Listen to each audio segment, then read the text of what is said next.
The gunshot echoed through the abandoned warehouse as Carmen Hernandez pressed herself against the cold concrete wall, her heart hammering against her ribs. 7-year-old Aria Rossi clung to her side, trembling but silent, just as Carmen had taught her during their desperate escape from Sergei Fedorov's men. "Where are they?" Sergei's voice cut through the darkness, thick with his Russian accent and barely contained rage. "Find the girl and the waitress now." Carmen closed her eyes, remembering how this nightmare began 3 days ago when she'd found Aria crying in the rain outside Rocco's restaurant. She'd never imagined that comforting a lost child would lead her into the deadly world of Chicago's most feared mafia boss, Luciano Rossi.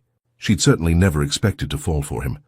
But now, as footsteps approached their hiding spot, Carmen knew she'd risk everything again. Because somewhere in this city, Luciano was probably tearing apart every building looking for his daughter. And despite everything, the lies, the danger, the impossible gulf between their worlds, Carmen understood one truth with crystal clarity. She loved them both, and she'd die before letting Sergei Fedorov hurt either of them. The footsteps stopped. A flashlight beam swept across the wall, inches from where they hid. "Mama Carmen," Aria whispered, using the name that had slipped out naturally over the past weeks. "Is Papa coming?" Carmen squeezed the little girl tighter, her mind racing through their escape options. "Yes, baby, Papa's coming." Welcome to Passion and Power. You're about to witness a story that will leave you breathless. Comment below which city you're watching from and hit that subscribe button, because trust me, you won't want to miss what happens next. Your support means everything to us, and this tale of forbidden love and dangerous loyalty will keep you on the edge of your seat until the very last second. The lunch rush at Rocco's kitchen in Chicago's Little Italy was brutal, but Carmen Hernandez had survived worse. She balanced 3 plates on her left arm while carrying a steaming pot of coffee, weaving between tables packed with construction workers and office employees seeking authentic Italian comfort food. "Order up," Rocco called from the kitchen, his weathered face glistening with sweat as he slid another plate across the pass. At 62, he still worked every lunch service, claiming his marinara sauce would turn to garbage if he left it to anyone else. Carmen grabbed the plate of chicken parmigiana and delivered it to table 6, forcing a smile despite the exhaustion weighing down her shoulders. She'd been pulling double shifts for 3 weeks straight, trying to scrape together enough money for next month's rent on her studio apartment in Pilsen. The gentrification creeping through her neighborhood meant landlords were doubling rents, pushing out families who'd lived there for generations. "Excuse me, miss." An elderly woman at table 4 waved her over. "Could I get some extra Parmesan cheese?" "Of course, Mrs. Patterson." Carmen had been serving the retired teacher for 2 years now. She knew Mrs. Patterson ordered the same thing every Tuesday, spaghetti carbonara with extra cheese and a side of garlic bread. As Carmen headed to the kitchen, the restaurant's front door chimed. She glanced over automatically, her customer service smile ready, but the words died in her throat. The man who entered commanded attention without saying a word. Tall and broad-shouldered, he wore a charcoal grey suit that probably cost more than Carmen made in 6 months. His dark hair was perfectly styled, and his olive-toned skin spoke of Mediterranean heritage. But it was his eyes that made Carmen's breath catch, dark brown, almost black, scanning the restaurant with the calculating intensity of a predator. Behind him followed 2 other men in expensive suits, their postures alert and protective. The entire restaurant seemed to quiet, conversations dropping to whispers, as patrons instinctively recognized danger. "Table for 3? Carmen approached them, her voice steady despite the way her pulse had quickened. She'd grown up in neighborhoods where you learned to read people quickly. This man radiated power and barely contained violence. "Just me," he said, his voice deep and commanding. "Somewhere private." Carmen led him to a corner booth, acutely aware of how his presence seemed to fill the space around them. As he sat down, she noticed his white dress shirt had the top 4 buttons undone, revealing a muscular chest and a discreet tattoo on the side of his neck, elegant script in what looked like Italian. A platinum Rolex caught the light on his wrist as he adjusted his sleeve. "What can I get you?" she asked, pulling out her order pad. His dark eyes studied her face with unsettling intensity. "Coffee, black, and whatever Rocco recommends." Carmen nodded and headed to the kitchen, but she could feel his gaze following her. When she returned with his coffee, he was speaking quietly into his phone. "Don't care what it takes, Angelo. Find him before sunset or—" He looked up as Carmen approached, immediately ending the call. She set down the coffee, noting how his jaw tightened when their fingers accidentally brushed. "Rocco says to try the osso buco. It's his grandmother's recipe." "Fine." He didn't look at the menu, his attention fixed entirely on her. "You're not Italian." It wasn't a question. Carmen straightened her shoulders, recognizing the subtle challenge in his tone. "Mexican-American, born in Chicago, if that matters to you."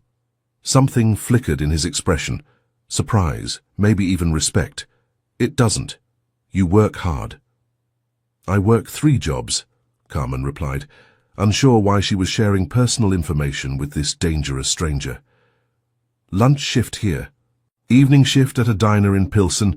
Weekend catering gigs when I can get them." 3 jobs. He repeated the words like they were foreign to him. "Why?" Carmen almost laughed at the question. "Because rent doesn't pay itself, and neither does food or utilities. Some of us don't have the luxury of choice." His expression darkened, and Carmen realized she might have overstepped. Men like him, clearly wealthy, obviously powerful, probably weren't used to being challenged by waitresses. But instead of anger, she saw something else in his eyes. Curiosity. "I'll get your food," she said quickly, retreating to the kitchen. "Who's the guy in the corner?" Luce whispered as Carmen waited for the osso buco. Her friend had been working at Rocco's for 5 years and had an uncanny ability to read customers. "No idea, but he's got money and attitude in equal measure. And he's been watching you like a hawk since he sat down," Luce added with a knowing grin. "Maybe he's looking for more than lunch." Carmen shot her a warning look. "Don't even think about it. That man is trouble with a capital T." When she returned with his meal, the stranger was staring out the window at the street. His profile was sharp and aristocratic, but there was something haunted in his expression that made Carmen's chest tighten unexpectedly. "Your food," she said softly. He turned back to her, and for a moment the dangerous mask slipped. She saw exhaustion there, and something that looked almost like loneliness. "Thank you." He paused, waiting. "Carmen. Carmen." The way he said her name, with that slight Italian accent, made her stomach flutter. "I'm Luciano." Just then, Rocco emerged from the kitchen, wiping his hands on his apron. When he saw Luciano, his face went pale. "Mr. Rossi," Rocco said carefully, "I wasn't expecting you." Carmen felt the blood drain from her face. Rossi. She'd heard that name whispered in her neighborhood, always with fear and respect. The Italian family that controlled most of Chicago's underground operations. Luciano's eyes never left Carmen's face as he responded to Rocco. "Just wanted to try the food I've heard so much about." But Carmen knew that was a lie. Men like Luciano Rossi didn't randomly visit neighborhood restaurants. They came for reasons, and now she was terrified to find out what his reason might be. "Everything to your satisfaction?" Rocco asked nervously. "Excellent," Luciano replied, though he'd barely touched his food. "Carmen here has been very attentive." The way he said her name again made her shiver. When Rocco retreated to the kitchen, Luciano leaned back in his seat, studying her. "You're afraid of me now," he observed. Carmen lifted her chin. "Should I be?" "That depends." His fingers drummed against the table, the Rolex catching the light. "Do you make a habit of challenging dangerous men?" "I make a habit of treating everyone with respect until they prove they don't deserve it." A slow smile spread across his face, the first genuine expression she'd seen from him. Interesting philosophy. Before Carmen could respond, her phone buzzed with a text from her landlord. Another rent increase notice. Her heart sank as she read the amount. Even with 3 jobs, she'd never make that much. "Problem?" Luciano asked, noticing her expression. Carmen quickly put her phone away. "Nothing I can't handle." But as she walked away to check on other tables, she felt his intense gaze following her every movement, and despite every instinct screaming at her to stay away from Luciano Rossi, she couldn't deny the electric pull she felt toward him.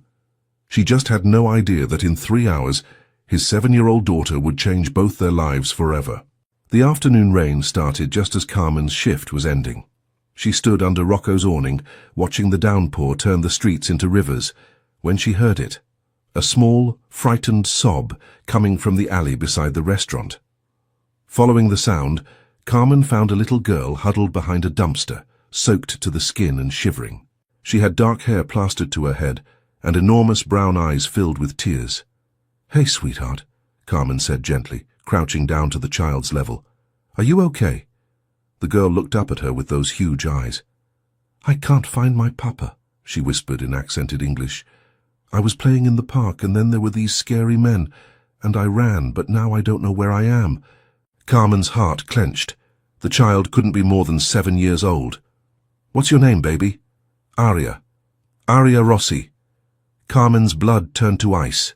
Rossi, as in Luciano Rossi, who'd been sitting in her restaurant just hours ago. "Okay, Aria. I'm Carmen. Let's get you somewhere warm and dry, and then we'll find your papa, okay?"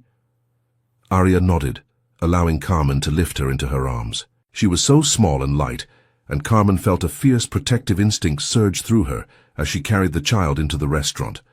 "Rocco," Carmen called, "I need towels and hot chocolate." Rocco emerged from the kitchen, took one look at the soaked child in Carmen's arms, and his face went white. "Madonna mia, is that—" "Aria Rossi," Carmen confirmed quietly. "She's lost." Rocco crossed himself. We need to warm her up first," Carmen interrupted firmly. She wasn't about to let anyone use this scared little girl as a pawn in whatever games powerful men played. Carmen wrapped Aria in clean kitchen towels and sat her at a corner booth, bringing her steaming hot chocolate and a plate of Rocco's famous chocolate chip cookies. "Better?" Carmen asked, brushing damp hair from Aria's forehead. Aria nodded, cupping the mug in her small hands. "You're very pretty," she said shyly, "and you smell like flowers." Carmen's heart melted. "Thank you, sweetheart. Can you tell me what happened? How did you get separated from your papa?" "I was at Lincoln Park with Frank. He's papa's friend who watches me sometimes. But Frank had to talk to some men and he told me to stay by the swings. I was being good, I promise. But then these other men came, and they were talking about papa, saying mean things. Frank told me to run and hide, so I did. I ran and ran until I couldn't run anymore." Carmen's stomach clenched. It sounded like some kind of ambush or confrontation. "Do you remember anything about these men? What they looked like?" Aria scrunched up her face, thinking. "One of them had yellow hair and talked funny. Not like Papa or Frank. Different." Russian, Carmen realized with growing dread. She'd heard enough Russian accents in her neighborhood to recognize the description. "Aria, does your papa have a phone number, you know?" The little girl rattled off a number, which Carmen immediately memorized. But before she could decide whether to call, the restaurant's front door burst open. Luciano Rossi strode in like an avenging angel, his hair disheveled, his expensive suit wrinkled, and murder in his dark eyes. Behind him came Angelo and 2 other men Carmen didn't recognize. "Papa!" Aria cried, scrambling out of the booth and running to him. Luciano dropped to his knees, catching his daughter in his arms and holding her so tightly, Carmen thought he might never let go.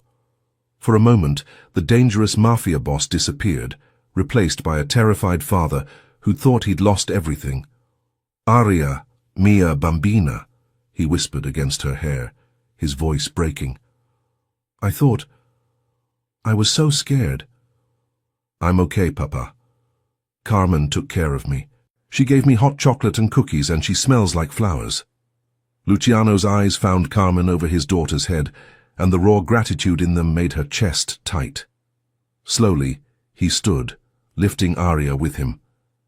"Where did you find her?" he asked Carmen, his voice carefully controlled.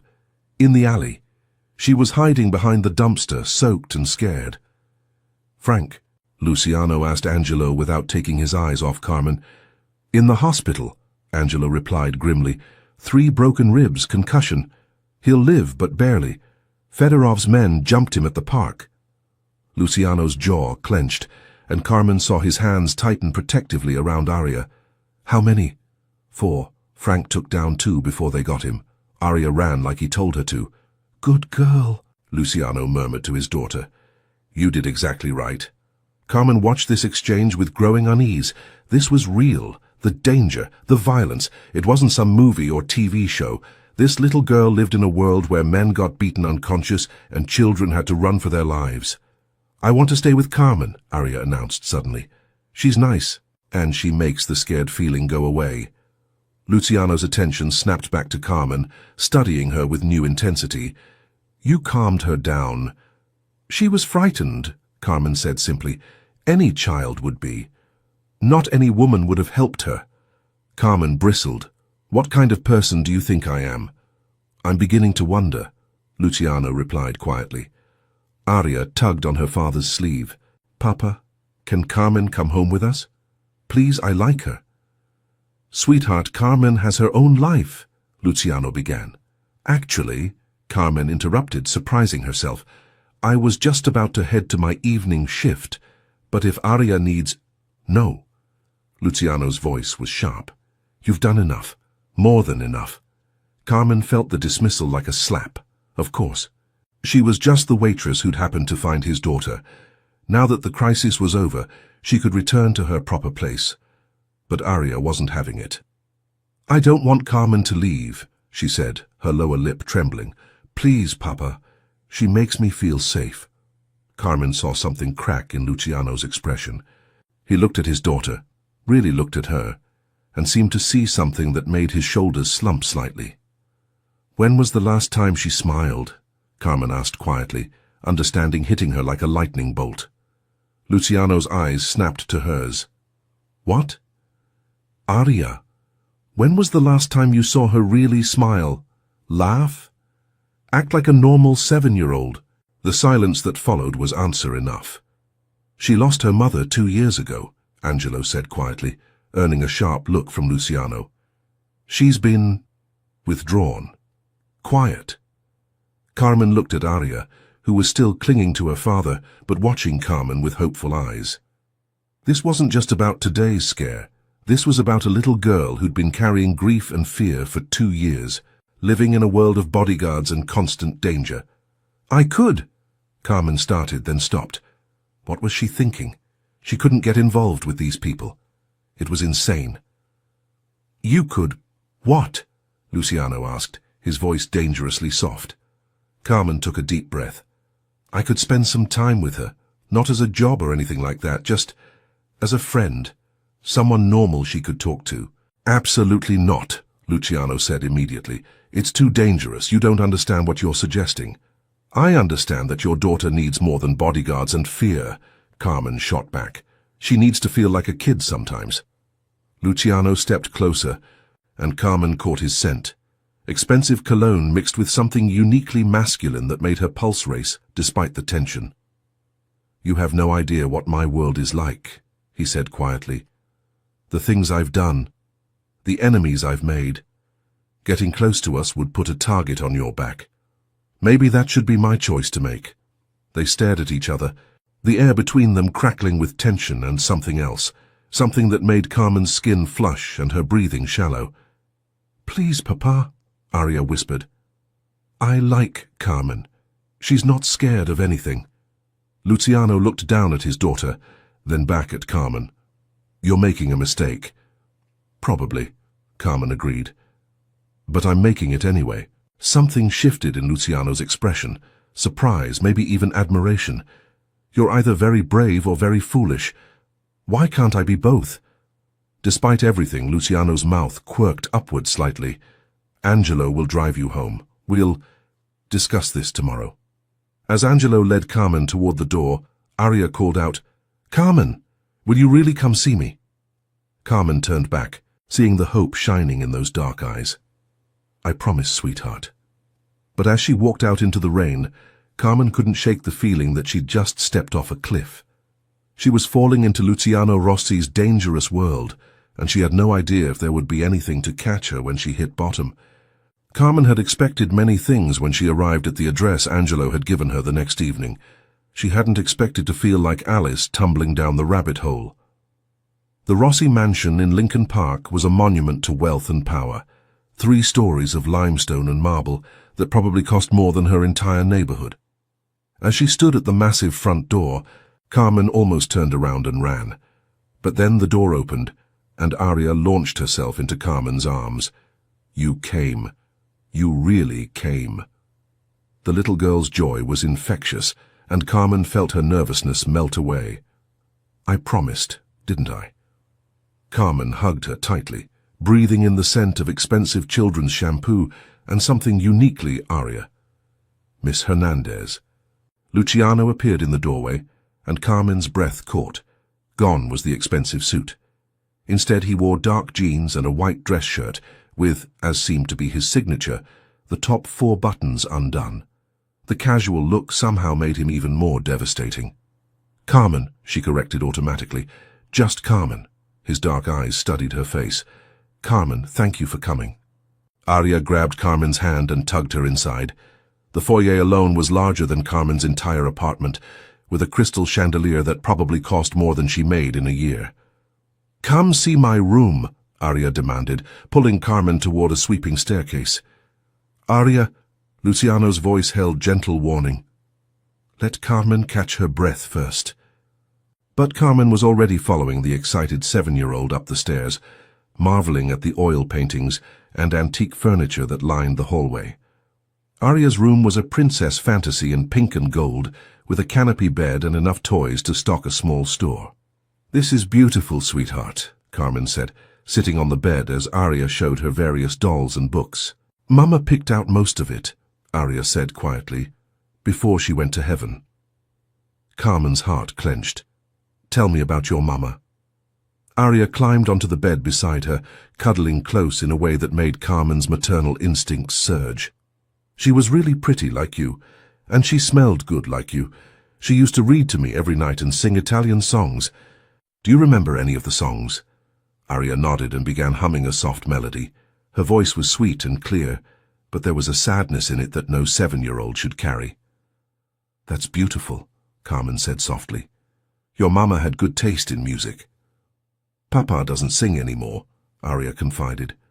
"He used to before Mama died. Now he just works all the time and looks sad." Carmen glanced toward the doorway, where she could sense rather than see Luciano listening. "Sometimes when people are very sad, they forget how to do happy things, but that doesn't mean they don't love you." "I know Papa loves me," Arya said matter-of-factly, "but I think he's lonely. Are you lonely, Carmen?" The innocent question hit Carmen like a punch to the chest. "Sometimes," she admitted. "Maybe you and Papa could be lonely together, then you wouldn't be lonely anymore." Before Carmen could figure out how to respond to that bit of 7-year-old logic, Luciano appeared in the doorway. "Arya, why don't you show Carmen your art supplies? I thought maybe you two could draw together." Arya's face lit up, and she scrambled to a corner of the room where an easel and art table were set up. As she gathered supplies, Luciano moved closer to Carmen. "She hasn't talked about her mother like that in months," he said quietly. "Usually she just shuts down when anyone mentions Adriana." Carmen could feel the warmth radiating from his body, could smell that intoxicating scent of expensive cologne and male skin.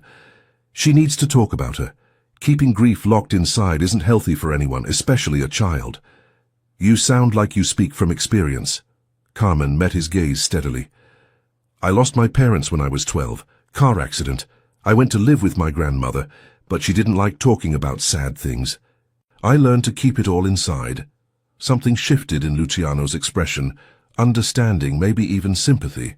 "I'm sorry. It was a long time ago, but I remember what it felt like to have no one to talk to about them." "Carmen, look!" Arya called from her art table.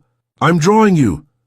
Carmen moved to look over Arya's shoulder, laughing at the stick figure with long dark hair and a big smile. "That's beautiful, sweetheart. Am I really that tall?" "You're the tallest lady I know," Arya said seriously, "except in your heart. In your heart, you're just the right size for hugs." Carmen felt tears prick her eyes at the innocent wisdom. That might be the nicest thing anyone's ever said to me. They spent the next hour drawing and coloring, with Arya chattering about school, her friends, and her favorite books. Carmen was amazed by how bright and articulate the little girl was, and how starved she seemed for normal, feminine attention. "Are you hungry?" Luciano asked eventually. I thought we could order dinner.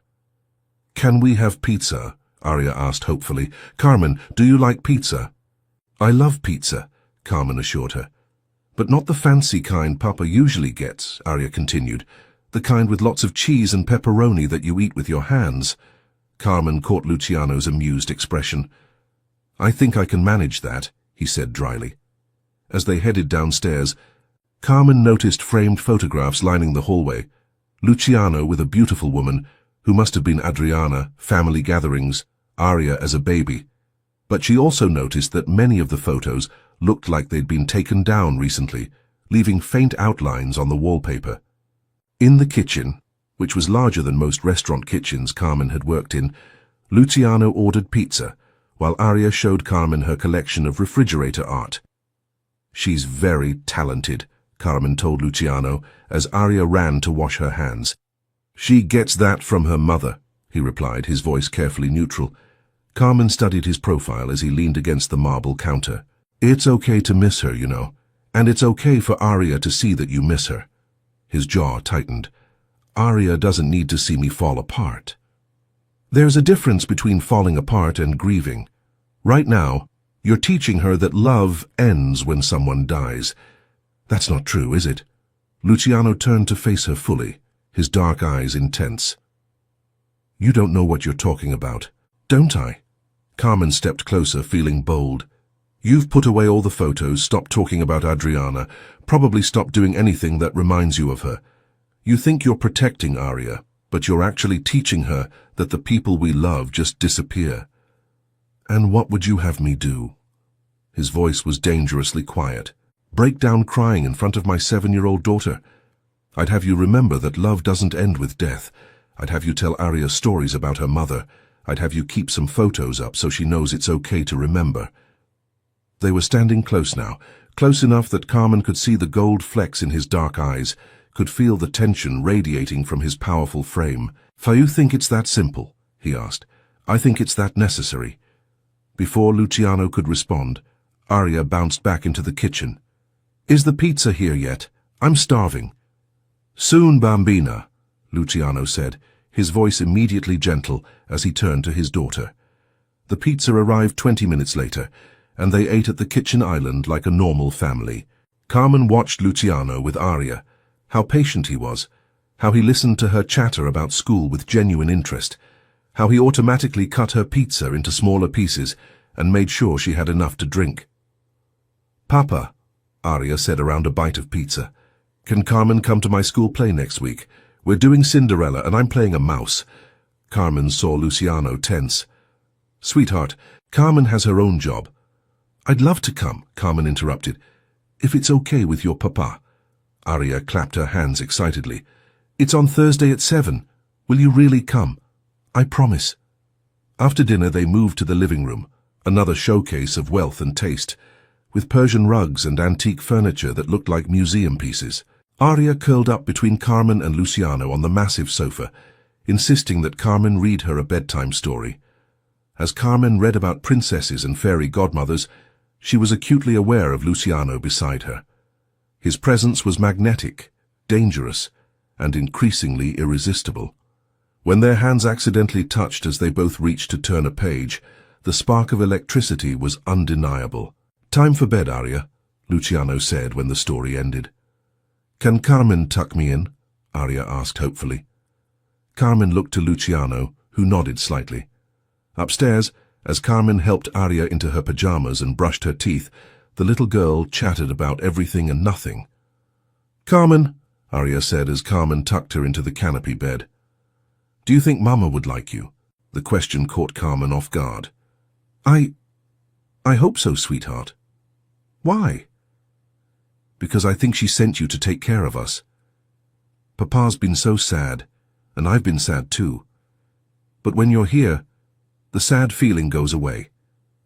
Carmen's throat tightened. Oh, sweetheart, will you come back tomorrow?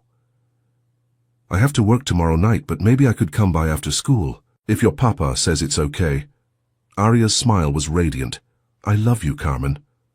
The simple declaration hit Carmen like a lightning bolt. I love you too, baby girl. As Carmen headed back downstairs, She found Luciano waiting in the foyer, his expression unreadable. "Thank you," he said quietly. "I haven't seen her this happy in a long time. She's an amazing little girl. You're doing a good job with her." "Am I?" His voice held doubt. "Sometimes I feel like I'm failing her every day." Carmen stepped closer, drawn by the vulnerability in his voice. "You're not failing her. You're grieving. There's a difference." "Is there?" His dark eyes searched her face. "You make it sound so simple." "It's not simple. It's the hardest thing in the world. But Arya needs to see that it's possible to love someone who's gone and still be happy again." "And you think that's possible? Being happy again?" The question hung between them, loaded with meaning. Carmen was suddenly very aware of how close they were standing, of the way Luciano's eyes had dropped to her lips. "I think," she said softly, "that happiness finds us in the most unexpected places." Carmen. Her name on his lips sounded like a prayer and a warning all at once. "I should go," she said quickly, stepping back before she did something foolish like reach for him. "Angela will drive you home." "I can take the bus." "No." His voice brooked no argument. "It's late, and this neighborhood. Angelo will drive you." As they waited for Angelo to bring the car around, Luciano caught her hand. "Carmen, what you're doing for Arya, I can't repay that."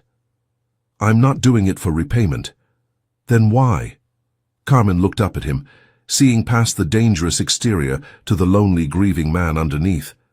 "Because she needs it, and maybe you both do." The ride home was quiet, but Carmen's mind was racing. She was falling for them, both of them, the sweet, lonely little girl and her complex, dangerous father. And that terrified her more than any threat from his enemies ever could, because she was starting to realize that Luciano Rossi might just be worth the risk.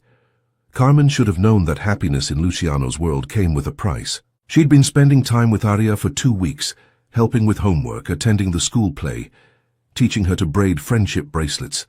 The little girl was blossoming, laughing more, talking about her mother with joy instead of just sadness. And Luciano. Luciano was watching Carmen with an intensity that made her skin burn and her heart race. But she should have remembered that men like Luciano Rossi had enemies, and those enemies didn't care about collateral damage. The call came at 2 a.m. on a Tuesday night. Carmen was dead asleep in her studio apartment when her phone rang with an unknown number. "Hello?" she answered groggily. "Carmen Hernandez." The voice was cold, accented, Russian. "You have something that belongs to me." Carmen sat up, instantly alert. "Who is this?" "My name is Sergei Fedorov, and you, little waitress, have made a very big mistake." Ice flooded Carmen's veins. She'd heard that name whispered in the same fearful tones as Rossi. "I don't know what you're talking about. Don't you? You've been playing house with Luciano Rossi's daughter. Very touching. Very vulnerable. If you hurt Arya—" "Hurt her?" Sergei laughed, the sound like broken glass. "Why would I hurt her when she's so much more valuable alive? Children make such excellent leverage." Carmen was already pulling on clothes, her mind racing. "What do you want?" "Rossi has something of mine. A shipment that went missing from the docks last week. He has 24 hours to return it, or the little girl disappears forever."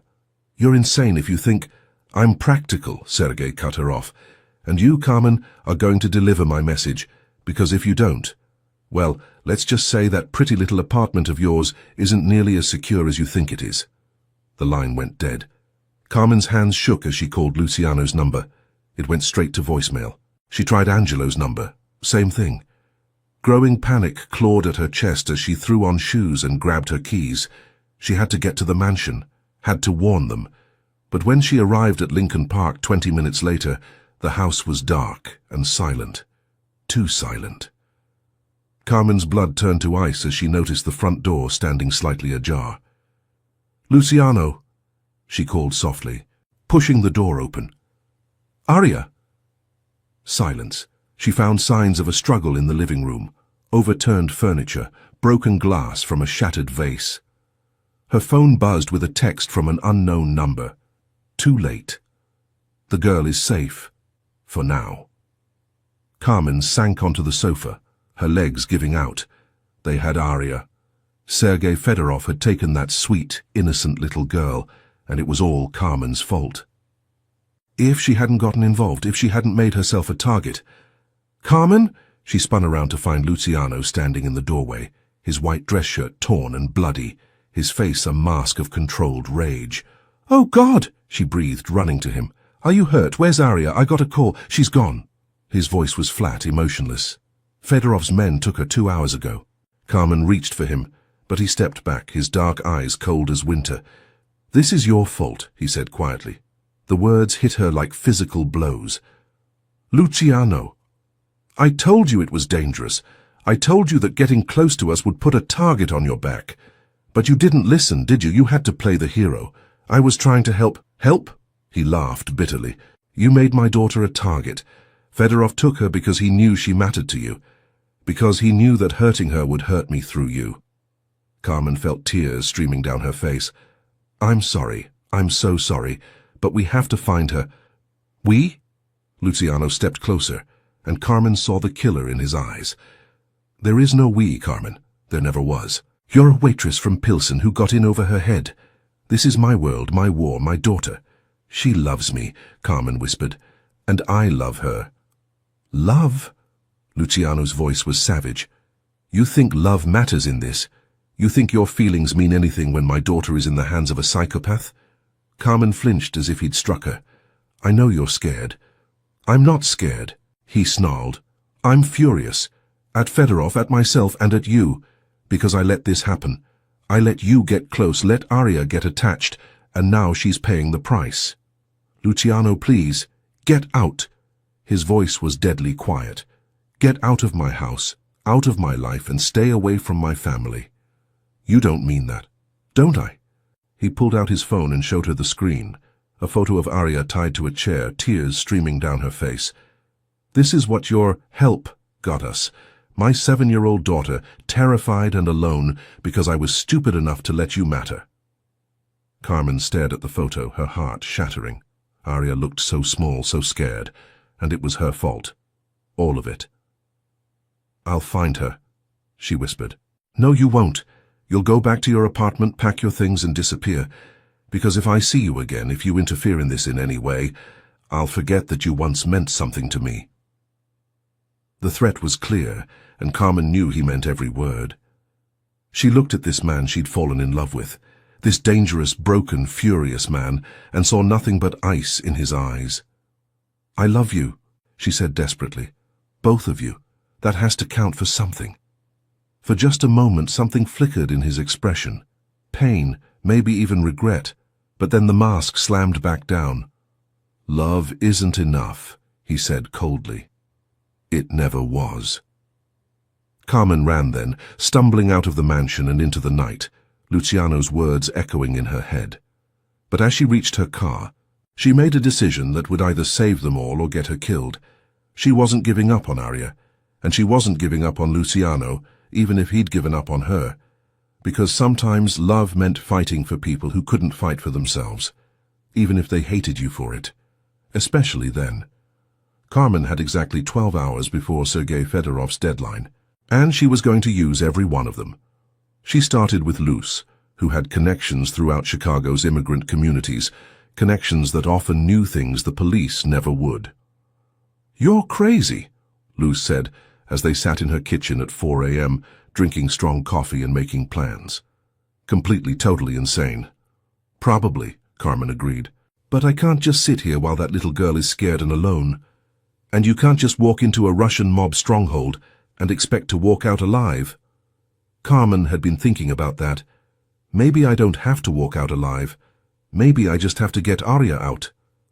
"Carmen, no." Luz grabbed her hands. "Listen to me. I know you love that little girl, but this isn't some movie. These people kill for a living. Then I guess I better be smarter than they are." It took 6 hours and every favor Luz had ever earned, but they finally got a location, an abandoned warehouse in Cicero, heavily guarded and perfect for keeping someone hidden. Carmen spent another hour gathering supplies, pepper spray, a knife, her grandmother's rosary, and the burner phone she'd bought with cash. She left a letter for Luz just in case and headed for Cicero, The warehouse district was a maze of empty buildings and broken dreams. Carmen parked 3 blocks away and approached on foot, using the shadows and her knowledge of urban exploration to get close. She counted 6 guards outside, all armed, all alert. Getting in would be impossible. Unless she didn't try to sneak in at all. Carmen walked straight up to the front entrance, hands visible, heart hammering against her ribs. "I'm Carmen Hernandez," she told the surprised guard. "Sergei Fedorov is expecting me." 5 minutes later, she was standing in a cavernous space filled with shipping containers and the smell of rust and fear. Sergei Fedorov sat behind a makeshift desk, like a king holding court, his pale eyes studying her with predatory interest. "The little waitress," he said in accented English. "How unexpected." "I want to see Arya," Carmen said, forcing her voice to stay steady. "Of course you do." Sergei gestured, and one of his men dragged Arya out from behind a container. The little girl looked exhausted and terrified, but unharmed. When she saw Carmen, her face lit up with desperate hope. "Carmen, you came." "I'm here, baby," Carmen said, her heart breaking. "Everything's going to be okay." "How touching," Sergei drawled. "But I'm afraid you're too late. Rossi has 30 minutes to deliver my property, or the child dies." "What property?" Carmen demanded. "What's worth a little girl's life?" Sergei's smile was cold as winter. 50 kilos of pure heroin, street value of about $10 million.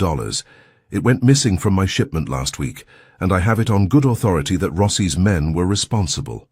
Carmen's mind raced. "And if he gives it back? Then perhaps I let the child live, perhaps." "That's not good enough." Sergei raised an eyebrow. "You're hardly in a position to negotiate, little waitress." "Aren't I?" Carmen pulled out her phone. "Because I think you're forgetting something important." "And what's that?" "I'm not just some random waitress anymore. I'm the woman Luciano Rossi loves, and if you kill his daughter, if you hurt her in any way, he won't just come for you with guns and soldiers." Carmen stepped closer, letting every ounce of her fury show in her voice. "He'll come for you with everything he has, every alliance, every favor, every drop of blood and violence in his body. He'll tear this city apart brick by brick until he finds you, and when he does, death will be a mercy you'll beg for." For the first time, uncertainty flickered in Sergei's pale eyes. "But," Carmen continued, "if you let Arya go now, if you walk away from this, maybe you live to see another sunrise." "You think I'm afraid of Rossi?" "I think you should be, because a man with nothing left to lose is the most dangerous enemy you can make." Sergei was quiet for a long moment, studying her face. Then he laughed. "You know what, little waitress? I like you. You have. How do you say balls?" His expression hardened. "But not enough to save you." He nodded to his men, and Carmen saw guns being drawn. This was it. She was going to die in this warehouse, and Arya would still be trapped. But then the lights went out. In the darkness that followed, Carmen heard gunshots, shouts in Russian and Italian, and the sound of a war erupting around them. She dropped to the ground, crawling toward where she'd last seen Arya. "Carmen," Arya's voice, terrified but close, "I'm here, baby. Stay down. Stay quiet." Emergency lighting flickered on, casting everything in hellish red shadows. Carmen could see men fighting, could smell gunpowder and blood. And through it all, moving like an avenging angel, was Luciano. He was magnificent and terrifying. A white dress shirt stained with blood, his face a mask of controlled violence as he cut through Sergei's men with surgical precision. Behind him came Angelo and Frank, who was moving stiffly but was very much alive. Carmen grabbed Arya and pulled her behind a shipping container, just as Luciano cornered Sergei near the back of the warehouse. "You took my daughter," Luciano said, his voice carrying clearly through the chaos. "Business?" Sergei replied, but Carmen could hear the fear in his voice now. "No," Luciano said quietly. "This was personal. You made it personal when you touched my family. Your drugs for your daughter. That was the deal. The deal's off." Carmen heard 2 gunshots, then silence. "Carmen," Luciano's voice, desperate now. "Carmen, where are you?" "Here!" She stood up, lifting Arya with her. "We're here!" Luciano ran to them, dropping to his knees and pulling them both into his arms. Carmen felt him shaking as he held them, felt the wetness on his cheek that might have been tears. "I thought I'd lost you both," he whispered. "I thought I was too late." "Papa," Arya said, her voice muffled against his chest. "Carmen came to save me. She was so brave." Luciano pulled back to look at Carmen, his dark eyes intense with emotion. "You came for her." "Of course I did. I told you to stay away. I said horrible things." "You were scared," Carmen said simply, "and you were trying to protect her the only way you knew how." "I was wrong." His voice broke slightly. "About everything. About you, about us. About what love means." "Luciano, I love you," he said fiercely. "I love you, and I was a fool to think I could push you away to keep you safe. You're not safe anywhere without me, and I'm not whole without you." Carmen felt tears streaming down her face. "I love you too, both of you, so much." "Marry me," he said suddenly. Carmen blinked. "What?" "Marry me. Be Arya's mother, be my wife, be part of this family for real. I don't want to spend another day without you." "Papa's right," Arya piped up. "We need you. We're not a real family without you." Carmen looked at this man and this little girl who had become her whole world, and she knew there was only one answer. "Yes," she whispered. "Yes, yes, yes." Luciano kissed her then, right there in that warehouse surrounded by the aftermath of violence, and Carmen tasted love and hope and the promise of forever. "I don't need help," Luciano murmured against her lips. "I need you. There's a difference." "Good," Carmen replied, smiling through her tears, "because you're stuck with me now." As Angelo and Frank secured the scene, as sirens wailed in the distance, as the dangerous world of the Chicago underworld continued to spin around them, Carmen held her new family close and knew that sometimes the most unexpected love was worth any risk. Even if it came with a side of danger and a man who looked devastating in a blood-stained white shirt. Years later, Carmen would look back on that warehouse as the place where their real life began.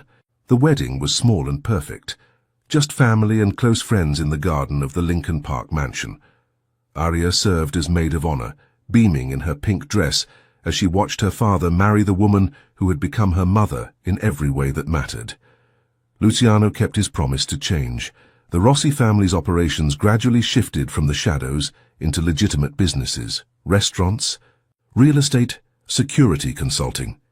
He would always be a powerful man, would always command respect and inspire a little fear, but the violence was behind them. Carmen continued working, but now she managed a chain of authentic Mexican-Italian fusion restaurants that had become the most popular spots in Chicago. She and Rocco had become partners, bringing together their shared love of food and family. Arya thrived. She was still the sweet, intelligent girl she'd always been, but now she laughed freely, talked about her mother Adriana with joy instead of just sadness, and had gained a little brother, Matteo, who adored his big sister and his fierce, loving mama. On quiet Sunday mornings, Carmen would find Luciano in the kitchen making espresso, his white dress shirt casually unbuttoned, his platinum Rolex catching the morning light, that elegant tattoo on his neck, a reminder of the dangerous man he'd once been.